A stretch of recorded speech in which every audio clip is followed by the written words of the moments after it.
Cancer کا نام سنتے ہی عجیب خوف کی کیفیت طاری ہو جاتی ہے، لیکن ان بہادر عورتوں سے ملیے کہ کیسے اس جان لیوا بیماری کا مقابلہ کرتی رہی ہیں۔ جنیری کو 28 سال کی عمر میں ڈاکٹرز نے بتایا کہ انہیں بریسٹ کینسر ہے۔ جب مجھے علم ہوا کہ مجھے بریسٹ کینسر یا چھاتی کا سرطان ہے تو میں کافی پریشان ہوئی اور بہت روئی۔ فرانسس کو 49 سال کی عمر میں ویجائنل کینسر تشخیص ہوا۔ میرا نام فرانسس ہے اور 15 برس قبل 2005 میں مجھے ویجائنل کینسر ہوا۔ علاج اور مکمل صحت یابی کے باوجود میں دوبارہ کبھی جنسی تعلق قائم نہیں کر سکتی۔ روزی ولیم ایک اسکاٹش خاتون ہیں۔ کینسر نے ان کی زندگی کو یکسر بدل دیا۔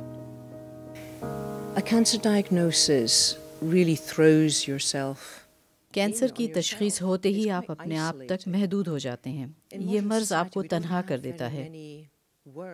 جدید معاشرے میں ایسی کیفیات، خیالات اور دکھ درد کو بیان کرنے کے لیے مناسب الفاظ موجود نہیں، خاص طور پر کینسر جیسے مرض کے ہولناک علاج، اور بسا اوقات بے وقت اموات کے لیے الفاظ ہی نہیں ملتے۔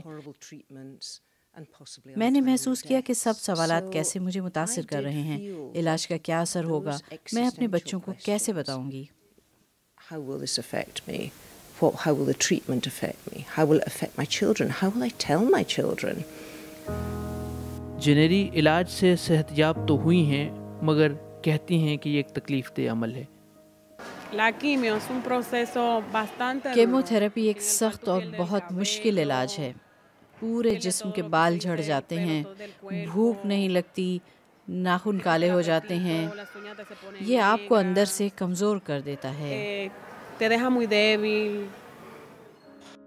فرانسس کہتی ہیں کہ جس بیماری نے مجھے تنہا کر دیا ہے، اس کی کسی یاد، بیماری کے ایام کی تصویر یا طبی معائنوں کے نتائج کی جگہ میری زندگی اور گھر میں نہیں ہے۔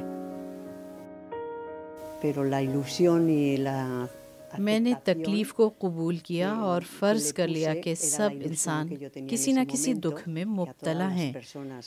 یہ سب پر امید اور مضبوط رہنے کے لیے ضروری ہے۔ روزی ولیم اسکاٹ لینڈ میں موجود میگی سینٹرز کی طرز پر اسپین کے اکلوتے کلیدہ سینٹر کے قیام کو ممکن بنانے اور اس میں خدمات سر انجام دینے میں نمایاں رہی ہیں۔ یہ مرکز کینسر کے مریضوں کو سائیکو سوشل سپورٹ فراہم کرتا ہے۔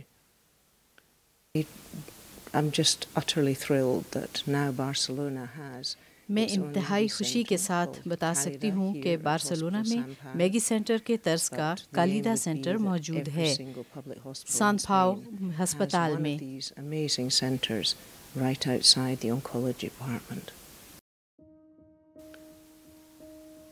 جنیری دوستوں اور خاندان کی محبت اور مدد کے بارے میں کہتی ہیں۔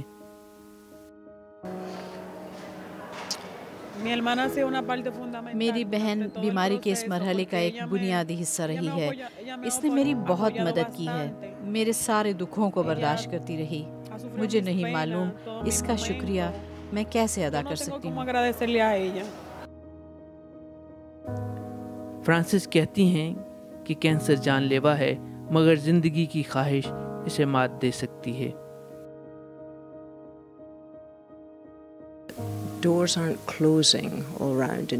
زندگی کے دروازے بند ہو رہے ہوتے ہیں، لیکن در حقیقت کچھ دروازے آپ کے لیے کھلنے لگتے ہیں۔ آپ اپنے دوستوں اور خاندان کو قائل کر سکتے ہیں کہ جس توجہ اور مدد کی آپ کو ضرورت ہے وہ باعزت طریقے سے آپ کو دی جائے۔ جو عورتیں بھی اس بیماری کا سامنا کر رہی ہیں ان سے یہی کہوں گی، لڑیں، پیچھے مڑ کر نہ دیکھیں، پر امید رہیں اور آگے بڑھیں۔